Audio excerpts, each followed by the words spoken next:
bilan des assistances dans la Ligue nationale de hockey. Bienvenue à Focus. Bonjour, ici Ray Lalonde et voici mon podcast sur la business du sport avec contexte et perspectives sur les grands sujets. Et c'est parti. Je vais vous parler des assistances dans la Ligue nationale de hockey en 2018-2019. La saison régulière s'est terminée il y a peu de temps. On fait le bilan. La Ligue nationale a des chiffres, les clubs ont des chiffres, les médias ont des chiffres. Alors que ce soit ESPN ou dans ce cas-ci Sports Business Daily, il y a un rapport qui est sorti cette semaine puis qui fait foi d'une hausse de 3,5 % à travers les 31 équipes de la Ligue pour une moyenne de 17 456. Pourquoi j'ai dit que les gens avaient différents chiffres? C'est parce qu'évidemment, ce que les médias reçoivent comme information, et j'en ai parlé à plusieurs reprises l'an dernier, ce sont des chiffres qui sont un peu mathématiquement coordonnés, de façon à ce qu'on inclue les billets vendus avec les billets donnés, les billets distribués. Il y a une différence entre les gens qui se présentent au match, au guichet, qui font tourner le guichet, et des billets qui sont distribués. Il y a toutes sortes de distinctions à faire. Je ne veux pas revenir là-dessus.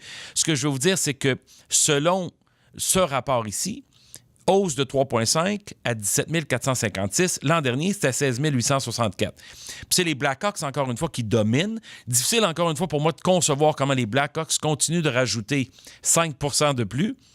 Ils sont à 107,8 % de la capacité du United Center à Chicago. Bon, alors qui compte-t-il là-dedans? Parce que les sièges sont vendus, remplis, distribués, donnés, la combinaison de tout ça.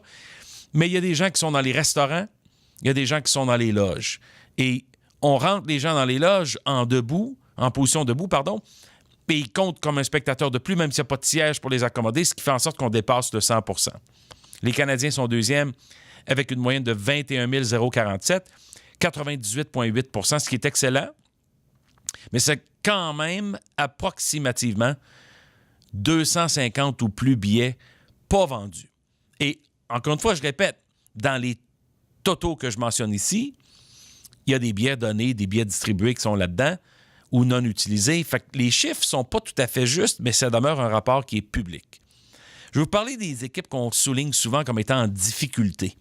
Cette année en particulier, il y a 3 équipes qui ont continué la souffrance, dont les Panthers de la Floride, en baisse de moins 4,3 % avec seulement 68,5 % de capacité. Mais vous le savez comme moi, c'est sûr que les Panthers ne remplissent pas 70 % de leur siège dans cette arena-là. C'est impossible. On a vu des matchs débuter, il y avait littéralement 1000 personnes. Dans un superbe amphithéâtre, dans un bel endroit en Floride, malheureusement, les Panthers n'ont pas réussi cette connexion depuis des années qu'ils essaient avec ce marché qui est particulièrement intéressant, intriguant et pas facile. Ça, je dois l'admettre. Les Sénateurs ont été en baisse cette année de 8,1 % et ils ont une capacité de 78,1 %.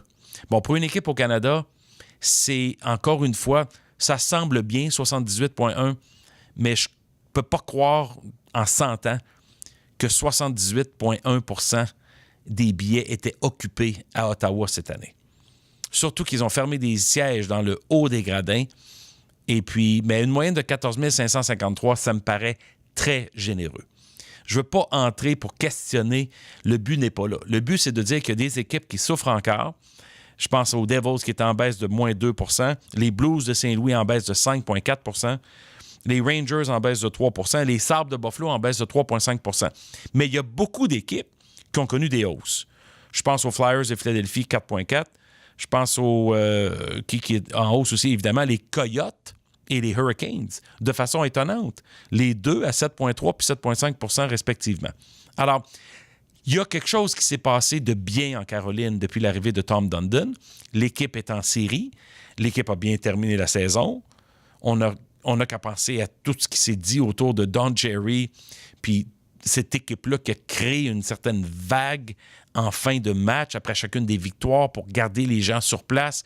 Il y avait un moment, une expérience très positive. Ça a bien servi les Hurricanes cette année.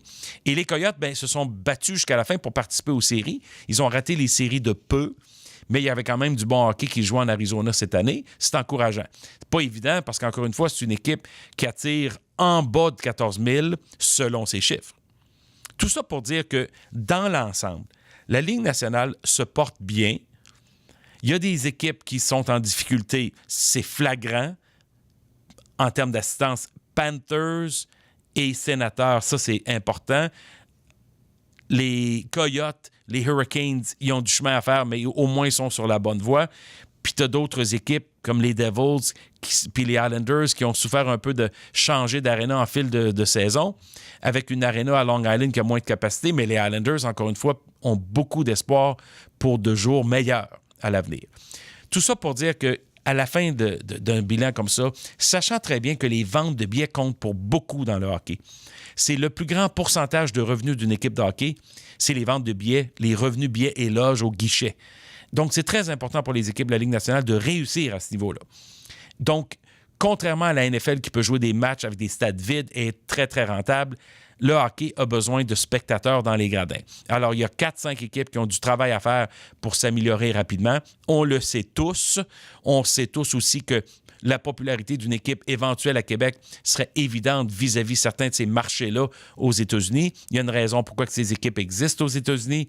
Un, il y a la vision de Gary Bettman d'avoir une ligue nationale plutôt que régionale, et aussi parce qu'on ne veut pas constater un échec, on ne veut pas relocaliser pour le plaisir de le faire. Je pense que tout le monde sait que Québec pourrait être très populaire, mais pour le moment, il n'y a aucune équipe dans un état d'urgence qui force la Ligue nationale ou le propriétaire actuel à vendre son équipe. On en reparle, c'est un sujet qui va rebondir constamment au cours des prochains mois. Merci d'être au rendez-vous et de me suivre sur Twitter @RealRealAlone et de partager le podcast avec vos amis. Les podcasts sont disponibles sur SoundCloud ou YouTube. Encore une fois, merci de votre attention. Ici Real Alone, à très bientôt.